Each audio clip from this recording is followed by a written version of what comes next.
जय माता दी। कैसे हैं आप सब? आप सबका स्वागत है मेरे इस यूट्यूब चैनल पर। नवरात्रि की आपको बहुत बहुत शुभकामनाएं और आशा करती हूँ कि आप सभी अपनी अपनी साधनाओं में संलग्न होंगे और अच्छे से आपकी साधना चल रही होगी। पूरे तन मन धन से आप भगवती की सेवा कर रहे होंगे।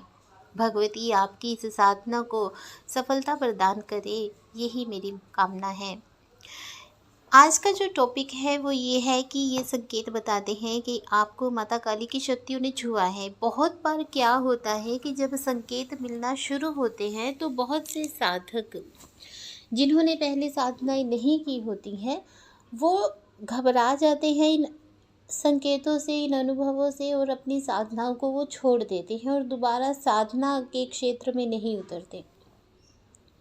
तो उन्हीं संकेतों के बारे में मैं आज चर्चा करूंगी और समाधान आपको बताऊंगी कि क्या करना चाहिए। तो वीडियो में एंड तक आप जुड़े रहिए ताकि आपको पूरी जानकारी प्राप्त हो सके, अच्छे से आप समझ सको, है ना, कि क्या अनुभव होते हैं, क्या संकेत होते हैं। अगर आपकी लाइफ में इस समय साधना करते समय आपको वो संकेत, वो अनुभव महसूस हो रहे हैं तो आप समझ सको कि ये नेचुरल है, ये होना ही होना है। तो आप डरे नहीं, घबराए नहीं, उन अनुभवों को महसूस करें और सीखने का प्रयास करें और आगे बढ़ने की कोशिश करते रहें। तो वीडियो में आगे बढ़ने से पहले जल्दी से मेरे चैनल को सब्सक्राइब कीजिए, बेल आइकन दबाइए ताकि हमारे द्वारा अपलोड की गई हर वीडियो की नोटिफिकेशन आपको मिल सके। अगर आप मेरे चैनल पर नए हैं, है ना, और बहुत से लोगों ने चैनल सब्सक्राइब किया है तो उनको मैं बहुत बहुत धन्यवाद करती हूँ कि आपने इस चैनल को सब्सक्राइब किया, क्योंकि ये आपका अपना ही चैनल है। तो चलिए बढ़ते हैं वीडियो में आगे। माता काली जो हैं, माता काली बहुत ही जल्दी प्रसन्न हो जाने वाली माँ है, भगवती हैं। बहुत जल्दी प्रसन्न होती है माँ के सभी भक्तों को, माँ के सभी लाडलों को पता होगा कि कितनी जल्दी माँ प्रसन्न हो जाती है ना। जब कोई व्यक्ति अपने घर में भगवती की प्रतिमा या भगवती का चित्र लेकर आता है तभी से माँ उनके साथ जुड़ जाती हैं। जब आप माँ काली का नाम पूरी श्रद्धा और विश्वास के साथ लेते हैं तभी माँ काली आपके साथ जुड़ जाती हैं, ठीक है। तो जब माँ अपने बच्चे के साथ जुड़ जाती है तो बच्चे का पूरा ध्यान रखती है। इसलिए माँ काली जो है वो बहुत ही ममतामयी है, बहुत ही प्यार करने वाली, दुलार करने वाली, कल्याण करने वाली भगवती हैं। तो इनसे सबसे पहले तो डरने की ज़रूरत नहीं है। बहुत से लोगों ने तरह तरह की अफवाहें और भ्रांतियाँ फैलाई हुई हैं कि माँ काली की पूजा घर में नहीं करनी चाहिए। ये बिल्कुल गलत है, इन बातों पर ध्यान नहीं देना चाहिए, ठीक है। क्योंकि जब सभी देवी देवता पीछे हट जाते थे असुरों के साथ युद्ध करते हुए, तब भगवती काली की शरण में सब जाते थे, ठीक है। तो भगवती सबका बेड़ा पार करती थी, ठीक है। तो इसलिए भगवती की शरण में जाने से कुछ भी नुकसान नहीं है। बहुत से लोग ये सोचते हैं अगर किसी ने अपने घर में भगवती को स्थापित किया, उनकी पूजा अर्चना शुरू की, तो दूसरे लोग कहते हैं कि नहीं तेरे घर में ये होगा वो होगा। ऐसा कुछ नहीं होता। हाँ, होता क्या है, जैसा आप सोचते हैं भगवती वैसा ही आपको फल प्रदान करती है। इसलिए अच्छा सोचिए ताकि अच्छा फल प्राप्त हो आपको, क्योंकि आप सोचते जाएंगे और भगवती तथास्तु कहती जाएंगी। इसलिए आप अच्छा सोचिए ताकि अच्छा अच्छा आपके साथ हो। तो माँ काली जो है वो बहुत ही ममतामयी है, बहुत ही कल्याण रूपनी है, कल्याण करने वाली है, बहुत जल्दी प्रसन्न हो जाने वाली माँ है। तो जब कोई साधक साधना क्षेत्र में उतरता है तो उसे अनुभव होने शुरू हो जाते हैं और माँ उन अनुभवों को संकेत के द्वारा अपने बच्चे तक पहुँचाती है, अपने उस भक्त तक पहुँचाती है। उन संकेतों को समझना हर किसी के बस की बात नहीं होती। देखिए, सबसे पहला संकेत है कि स्वप्न में कन्या दिखाई देना शुरू हो जाती है या कोई महिला दिखाई देनी शुरू हो जाती है जिसे आपने पहले कभी देखा नहीं है, आप उसे जानते नहीं हो, वो आपको दिखनी शुरू हो जाएंगी और उन्होंने या तो लाल साड़ी पहनी होगी या काली साड़ी पहनी होगी, ठीक है। कंजक आपको दिखाई देगी, कंजक आपको दुलार कर रही होगी, आपकी गोद में बैठी होगी, या आप उसको कुछ खिला रहे होंगे, इस प्रकार से आपको कंजकें दिखाई देती हैं, ठीक है। तो ये संकेत होता है कि माँ काली की शक्तियाँ आपके साथ चल पड़ी हैं, ठीक है। स्वप्न में आपको एक छोटा सा शेर का बच्चा दिखाई देता है। शुरुआत में आपको शेर का बच्चा दिखाई देता है। ये भी संकेत है कि माँ काली की शक्तियाँ आपके साथ चल पड़ी हैं। जब आप साधना करने के लिए बैठते हैं, मंत्र उच्चारण करने के लिए बैठते हैं, तब आपके शरीर में कंपन होने लगता है। आपके जो रोए हैं, रोम हैं, वो खड़े होने शुरू हो जाते हैं, ठीक है। गूज बम्स जिसे बोलते हैं। तो इस प्रकार से आपको होना शुरू हो जाता है। आपके दिल की धड़कन थोड़ी तेज़ होनी शुरू हो जाती है। और बहुत से लोग हैं वो ये सोचते हैं कि हमारे दिल की धड़कन तेज़ हो गई, तो वो बीपी चेक करवाने जाते हैं। बीपी उनका नॉर्मल होता है, फिर धड़कन क्यों बढ़ रही है? कारण कि माँ काली की शक्तियाँ आपको छू रही हैं। वो माँ काली की जो शक्तियाँ हैं वो आपके शरीर के अंदर अपना स्थान बना रही हैं। अगर कोई भी नेगेटिविटी आपके शरीर के अंदर है, तो उस नेगेटिविटी को वो शक्तियाँ जो हैं वो बाहर करना शुरू करती हैं। तब भी शरीर में कंपन होनी आरंभ हो जाती है, ठीक है।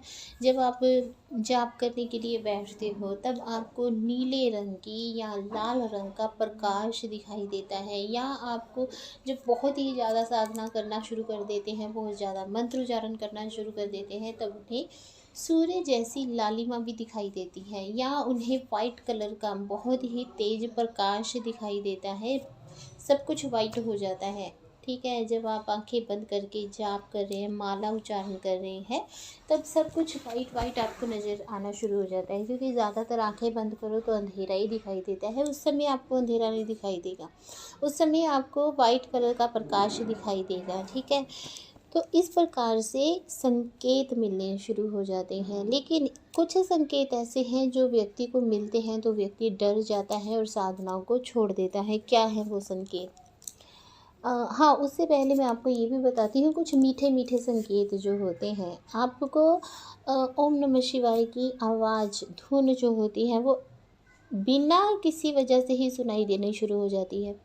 आप रात को आपका नींद कम हो जाती है, रात को आपको नींद नहीं आती, और जब आपको नींद नहीं आती तब आपको ऐसे लगता है कि कोई ओम नमः शिवाय का जाप कर रहा है, आपको सुनाई देना शुरू हो जाता है, लेकिन उस समय कोई भी नहीं होता, ठीक है।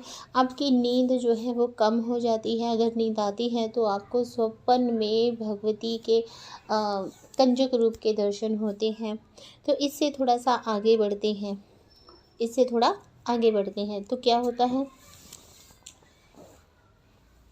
स्वप्न में शमशान दिखाई देता है, स्वप्न में खून दिखाई देता है, स्वप्न में आपको चिताएं दिखाई देती हैं, स्वप्न में आपको लाश दिखाई देती है। इस प्रकार से जब दिखना शुरू हो जाता है तो जो साधक होता है वो थोड़ा डर जाता है, घबरा जाता है कि मुझे ये चीज़ें क्यों दिखाई दे रही हैं।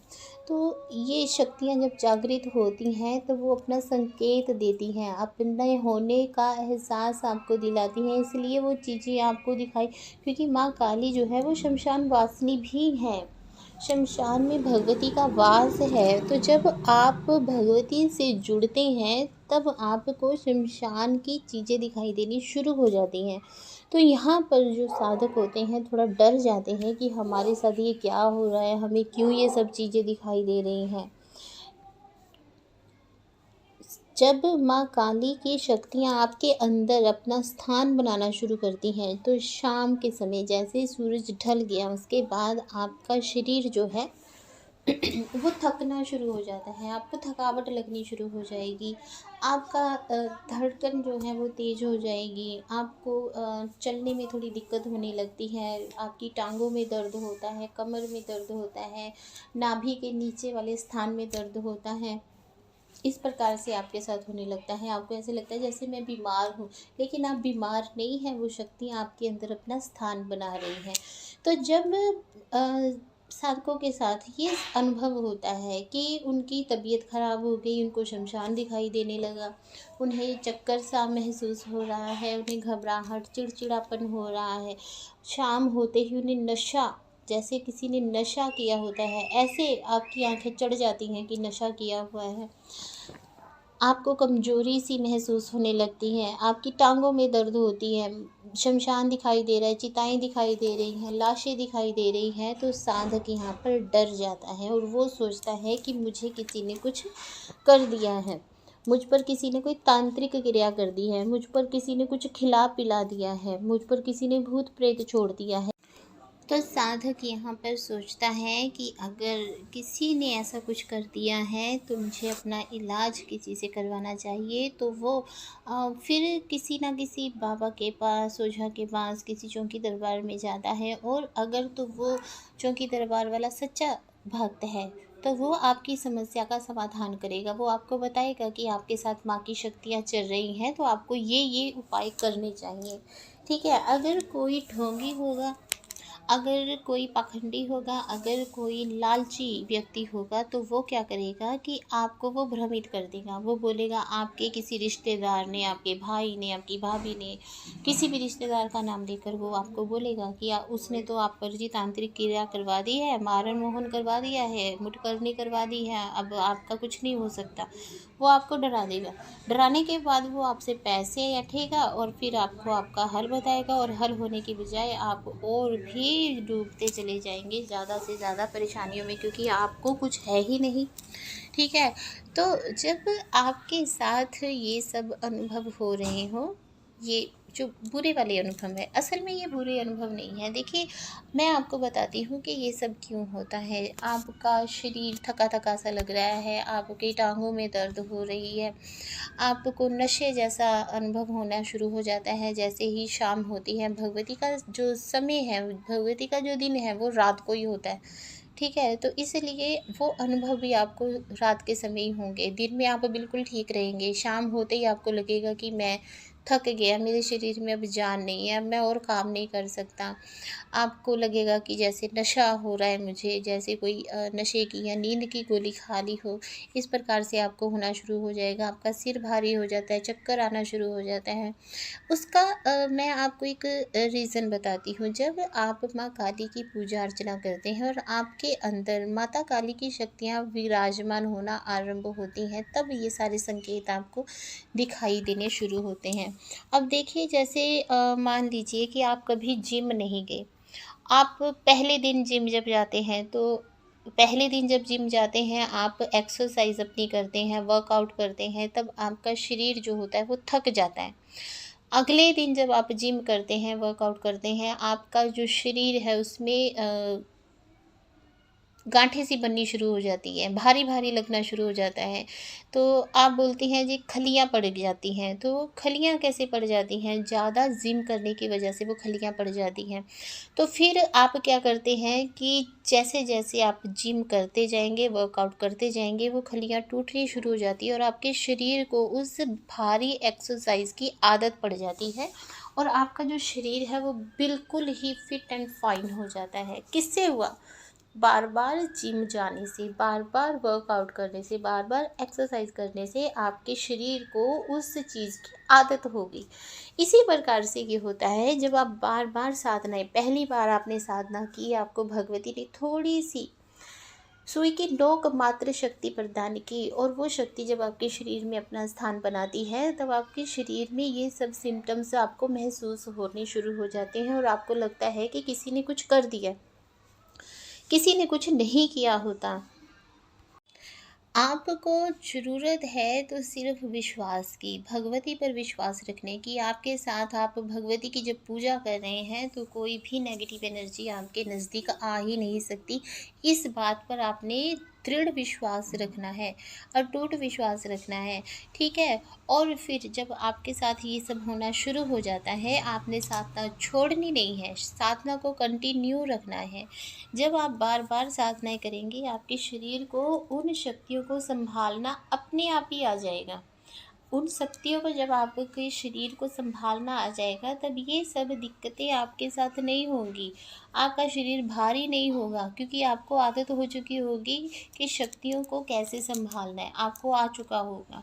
तो जब आपको शक्तियाँ सँभालनी आ जाएँगी, ना ही आपको बेचैनी होगी, ना ही आपको कंपन होगा, ना ही आपके शरीर में कमज़ोरी लगेगी, ना ही आपको घबराहट होगी। और ना ही आपके दिल की धड़कन बढ़ेगी। अगर बढ़ेगी भी तो आपको पता होगा कि हाँ, माँ की शक्तियाँ हैं, इसलिए आपके मन आपकी जो धड़कन है वो बढ़ रही है। आपको नशे जैसा महसूस नहीं होगा। जब आपको नशे जैसा महसूस होगा तब आपको पता होगा कि हाँ, मुझे अ, वेग चढ़ रहा है और मुझे इस समय बैठकर माँ का सिमरन करना चाहिए, माँ का पाठ करना चाहिए, माँ का जाप करना चाहिए, माँ का ध्यान करना चाहिए। माँ आपसे कुछ कहना चाहती है या आप माँ से कुछ कहना चाहते हैं, उस समय ये सब बातें आपको अपने आप ही स्वतः ही पता चलती जाएंगी। इसलिए इन संकेतों से डर कर, घबरा कर कभी भी साधना नहीं छोड़नी है। साधना के दौरान आपको जो भी संकेत मिलते हैं उन संकेतों को समझने का प्रयास करना है। उन संकेतों को आपने महसूस करके साधना नहीं छोड़नी है, उनको महसूस करके अपने साधना को और अधिक बढ़ा देना है।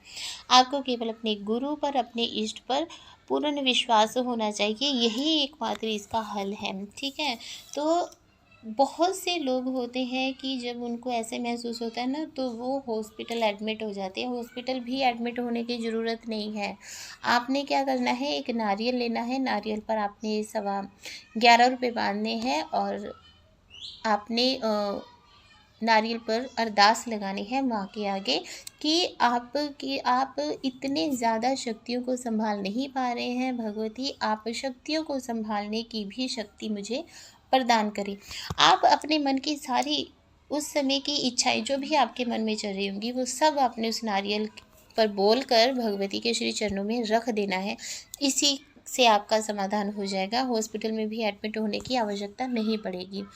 तो ये आज का टॉपिक था। आशा करती हूँ कि आपको आपकी इस सवाल का जवाब मिल गया होगा कि शक्तियाँ जब छूती हैं तब कैसा अनुभव होता है और उन अनुभवों को किस प्रकार से आपने हैंडल करना है, ठीक है? तो छोटे-मोटे जो अनुभव होते हैं बहुत प्यारे-प्यारे से जो लगते हैं वो तो ठीक है, लेकिन जो ऐसे थोड़े ज़्यादा अनुभव होते हैं, नहीं बच्चे उसको सहार पाते हैं, तो उसके लिए मैंने आपको बता दिया। आशा करती हूँ कि आपको ये वीडियो अच्छा लगा होगा, पूरी जानकारी आपको मिली होगी। तो खुश रहिए, खुशहाल रहिए। जय माता की।